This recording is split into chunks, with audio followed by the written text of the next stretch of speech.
अस्सलाम वालेकुम जी। मैं हूं ज़िया बलोच। आज 18 दिसंबर 2023 पीर का दिन शुरू हो चुका, लेकिन बात हर तरफ हो रही है और वो पीटीआई के पहले वर्चुअल जलसे की हो रही है। बहुत ही कामयाब रहा। क्या उसके मुख्तलिफ सेलेंट फीचर्स थे? वो थोड़े से मैंने पॉइंट्स लिखे हुए हैं जनाब, वो आपके सामने पेश कर रहे हैं। एक तो एक्सपेक्टेशन तो थी कि हुकूमत गड़बड़ कर सकती है, लेकिन इतनी तवक्को नहीं थी कि बिल्कुल पूरे एक जलसे की खातिर पूरे पाकिस्तान को जो उनका इंटरनेट है उसको जाम कर दिया जाएगा और 5 के 5 बड़े जो प्लेटफॉर्म है उनको बिल्कुल ब्लॉक कर दिया जाएगा। तो यहाँ जनाब 9 बजे शुरू होना था मामला और 8 बजे से ही ये सिलसिला जनाब इंटरनेट का स्लो डाउन कर दिया गया। अच्छा, कुछ इलाकों में तो इंटरनेट बिल्कुल बंद कर दिया गया और ओवरऑल पाकिस्तान में सिर्फ यूट्यूब और जो दीगर जो जनाब सोशल मीडिया पॉइंट्स थे, ऐप्स थी, उनको सिर्फ स्लो डाउन किया गया। ये जदीद एक टेक्नोलॉजी है जो हुकूमत के पास है और साहब किसी और के पास नहीं है, तो उसके ज़रिए इसको स्लो डाउन किया गया और उसकी रीच कम कर दी गई, वो एक्सेसिबल नहीं रही। लेकिन उसके बावजूद रिजल्ट्स बड़े शानदार हैं जनाब। क्या कि जनाब इस वक्त उसकी कवरेज कितनी रही, कवरेज में बताता हूं। लेकिन कहते हैं कि पीटीए को ये जलसा रोकने के लिए, मतलब जो उन्होंने एक दफ़ा 144 तनाफिज की सोशल मीडिया पर, उसके लिए करोड़ों रुपए खर्च करना पड़े और दर्जनों लोग, सैकड़ों लोगों को जनाब इन्वॉल्व करना, बल्कि हज़ारों लोगों को इन्वॉल्व करना पड़ा जो मुसलसल उसमें खलल डालते रहे उस यूट्यूब में, और ख़ास तौर पर वो जो लाइव स्ट्रीम जा रही थी। लेकिन उसके बावजूद रिज़ल्ट बड़े अनएक्सपेक्टेड और बड़े शानदार रहे। एक तो करोड़ों रुपए लगाए गए जनाब, और दूसरा इस खलल जो डाला गया हुकूमत की तरफ से, उससे मुल्क का भी करोड़ों रुपए का नुकसान हुआ। ये तकरीबन 3 घंटे 48 मिनट का जनाब ये टोटल शो था, और चूंकि पहला शो था, इससे पहले कभी कोई हुआ नहीं था, तो बड़ी उसमें फ्लॉज थे। लेकिन दरमियान में गैप्स आ जाते थे, राब्ता नहीं हो पाता था, और ख़ास तौर पर जो पाकिस्तान में लोग बैठे हुए थे और वो लोग जो अंडरग्राउंड छुपे हुए या जिसे कहते हैं आप मफरूर हैं, उनके लिए बड़ा मसला था। एक तो उनको खतरा था कि उनकी लोकेशन ट्रेस हो सकती है, इस वजह से वो वीपीएन पर बैठे हुए थे, और दूसरा इंटरनेट को बिल्कुल स्लो डाउन कर दिया गया था। तो इससे बहुत सारे मसाइल पैदा हो रहे थे। लेकिन इसके बावजूद लोगों में देखने का जज्बा था और व्यूवर्स थे कि मुसलसल बढ़ते जा रहे थे, मुसलसल बढ़ते जा रहे थे। परेशानी भी हुई लोगों को, साहब है उसमें थोड़ा सा जो बिरून मुल्क निस्बतन बैठे हुए थे उनसे बात करना आसान था, जो पाकिस्तान में जो लोग थे उनसे बात करना निस्बतन मुश्किल रहा। उसका जनाब एक और तोड़ निकाला गया और वीपीएन जो है ऐप, उसके ज़रिए, उस सिस्टम के ज़रिए फिर इसको देखा गया, तो उससे ज़रा बेहतर इसको ऑब्ज़र्व किया जा सकता था। ये एक दो तरफा लड़ाई थी जनाब। एक तो ये होता है ना कि आपने किसी जलसे में शिरकत करनी होती है, चाहे वर्चुअली है, ठीक है, लेकिन यहाँ पर शिरकत नहीं था, आपको जो शिरकत से रोका जा रहा है उससे वो भी लड़ाई लड़नी थी। ये भी मतलब सबके लिए मसला था कि कैसे चाहा जाए। लेकिन लोगों ने लड़ाई लड़ी, और मैं उसके स्टैटिस्टिक्स बता दूं तो सिर्फ यूट्यूब पर जब ये चल रहा था सिलसिला, 1.2 मिलियन तक लोग उसको देख चुके थे। यानी पौने 4 घंटे पहले ही 1.5 घंटे के अंदर तकरीबन 1 मिलियन लोग हो गए थे, और जनाब 12 लाख लोग उसको देख चुके थे। और अब जब आप ये शायद समाप्त कर रहे होंगे, ये मेरा लेट नाइट जनाब ये ऑब्जर्वेशन और ये जो मेरा इस पर तबसरा है, एनालिसिस है, तो इस वक्त तकरीबन 1.5 मिलियन यानी 15 लाख लोग इस देख चुके होंगे। और ये सिर्फ यूट्यूब है। उससे आगे देखें कि जो इवन पीटीआई की जो अपनी वेबसाइट, अपने जनाब चैनल्स हैं, जैसे इमरान खान ऑफिशियल चैनल है, वहाँ पर इसको अलहदा देखा गया। इवन आप देख लें समी इब्राहिम साहब, उन्होंने वहाँ से यानी पाकिस्तान तहरीक इंसाफ के चैनल से लेकर अपने चैनल पर आगे दोबारा रीटेलीकास्ट किया, तो उनको भी 2,60,000 लोगों ने देखा। तो आप इससे अंदाज़ा कर सकते हैं कि लोग किस कदर देख रहे थे।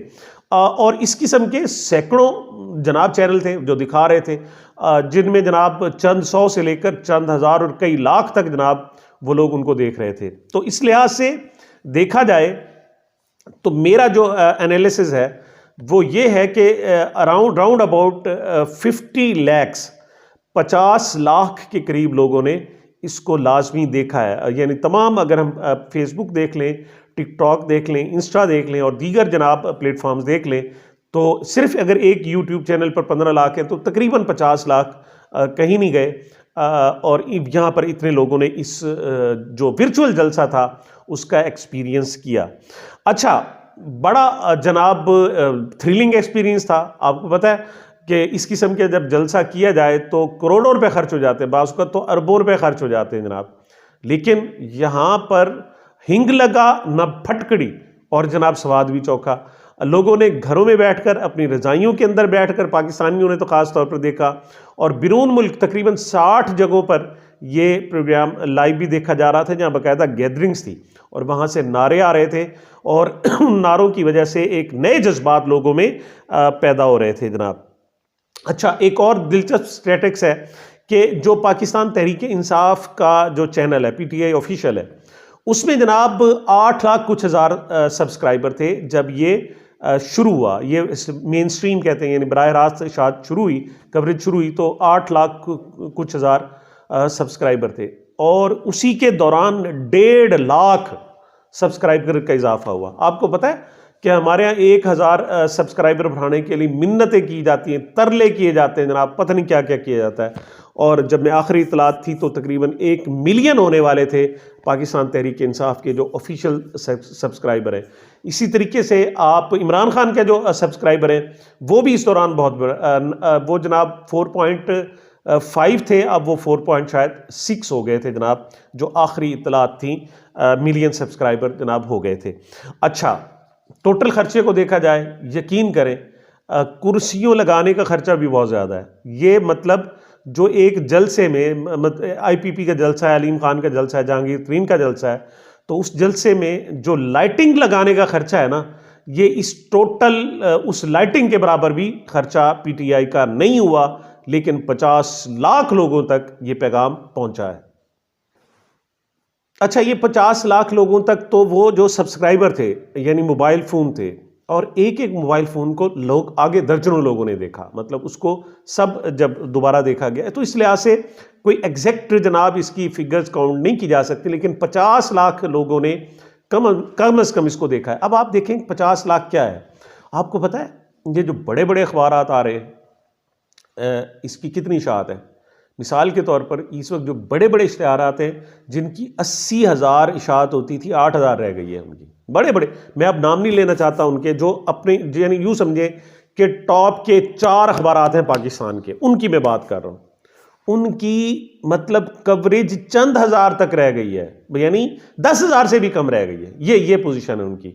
तो आप उससे फिर क्या तसव्वुर कर सकते हैं। अच्छा, और एक अखबार को फ़र्ज़ करें जनाब 10 लोग भी देखते हैं तो ज़्यादा से ज़्यादा 1 लाख लोगों ने देखा जनाब। और अखबार पर ख़र्चा कितना होता है और किस कदर उसकी मुशक्क़त है और क्या उसका तरीक़ाकार है, लेकिन और उस पर मतलब जो उसका इंफ्रास्ट्रक्चर है वो अरबों रुपए का है। लेकिन यहाँ पर चंद ऐप्स, चंद इंस्ट्रूमेंट्स और चंद दर्जन लोगों की टीम, और उन्होंने आपको इतना बड़ा पैगाम पहुँचा दिया और बग़ैर ख़र्चे के। और मुझे लगता है ऐसे है कि अब ये एक ट्रेंड सेटर है, आज नहीं तो कल जो दीगर जमातें हैं वो भी इस साइड पर लाजमी आएंगी और इसको अडॉप्ट करेंगी, इसके बगैर चारा नहीं। आपको याद होगा कि कोई एक वक्त होता था कि जो हमारे यहाँ फिल्में होती थी वो एक्फा कलर होती थी जनाब, जो रेड कलर की होती थी, फ्यूजी कलर फिर आ गई जनाब, वो सब्ज़ कलर की, उसमें जनाब कलर ज़रा धीमा होता था, तो उन्हीं को हम समझते थे कि शायद वही हैं। लेकिन बाद में जब कलर दौर शुरू हुआ तो पता चला वो तो भाई हम पत्थर के ज़माने में थे। तो अब कौन अखबार को कौन देखता है जनाब। कल देखें कुछ अर्सा पहले जनाब टेलीफोन था, वो जनाब एक लैंडलाइन था। अब लैंडलाइन को कौन पूछता है। मतलब जब नई टेक्नोलॉजी और नए अंदाज में आ जाती है जिस पर खर्चा बिल्कुल नहीं होता, तो पुराने पर कौन इतना ज़्यादा। फोटोग्राफी होती थी, आपको तो फिल्में इस्तेमाल होती थी, अब डिजिटल आ गई तो कौन उसको रखे, कौन संभाले, कौन नेगेटिव, कौन उसकी प्रोसेसिंग, कुछ भी नहीं है। मतलब वो सारा कुछ ये एक इनकलाबी कदम था, एक ट्रेंड सेटर था, और उम्मीद है कि इससे ट्रेंड सेट हो जाएगा। अच्छा, इस पर जनाब बहुत सारे लोगों ने खिताब किया, वो लोग जो ज़ेर ज़मीन थे, जो छुपे हुए थे। ज़रताज गुल, उसने कहा जी मैं डेरा गाजी खान से मेरा ताल्लुक़ है और मेरे घरों को रोज़ाना आकर पुलिस तोड़ती है और हम पर्दा वाले लोग हैं, हमारे घर तबाह कर दिए गए। इसी तरीके से दीगर लोग, आज़म स्वाति ने कहा जी कि मैं जंगलों में छुपा हुआ इस उम्र में, और मुझे नवंबर में गुज़श्ता साल जनाब पूरे मुल्क का चक्कर लगवाया था। उन्होंने कहा जी मेरी बेटी खदीजा शाह, अब दिसंबर में उसको कोयटा ले जाया गया है, तो किस कदर जुल्म हो रहा है और ज़्यादती हो रही। अच्छा, कासिम सूरी जब थे तो उनकी दाढ़ी होती थी, अब जब आए तो उनको पहचाना नहीं जा रहा था, बड़ा मुश्किल हो रहा था जनाब कि उनको पहचाना जाए। इस तरीके से मुख्तसर जो खिताब किया वो बिरून मुल्क से मोहन सलाही ने किया, उन्होंने बाकी टाइम जो है दीगर दोस्तों को दे दिया। मुराद सईद को बहुत मिस किया जाता रहा, अगरचे उनका एक जो लिखा हुआ पैगाम था वो पढ़कर सुनाया गया, उनका कोई वीडियो मैसेज या ऑडियो मैसेज नहीं था। लगता है ऐसे कि वो शायद कोई बहुत बुरे हालात में छुपे हुए हैं, इस वजह से वो सामने अभी तक नहीं आ रहे।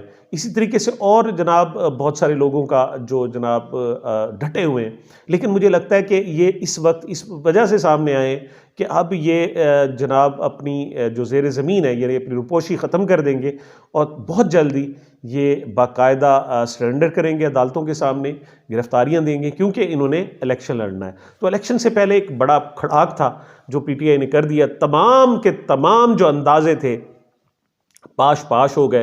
हुकूमत की तरफ से जो तमाम तर रुकावटें डाली गई वो जनाब ख़त्म हो गई। वैसे मैं एक बात बताऊं, अगर ये आप देखिएगा जो ही ये 9 बजे से तकरीबन 1 बजे तक जो ही जनाब ये ख़त्म हुआ 1 बजे, उसके बाद यूट्यूब ठीक हो गई, सारा का सारा इंटरनेट भी ठीक हो गया।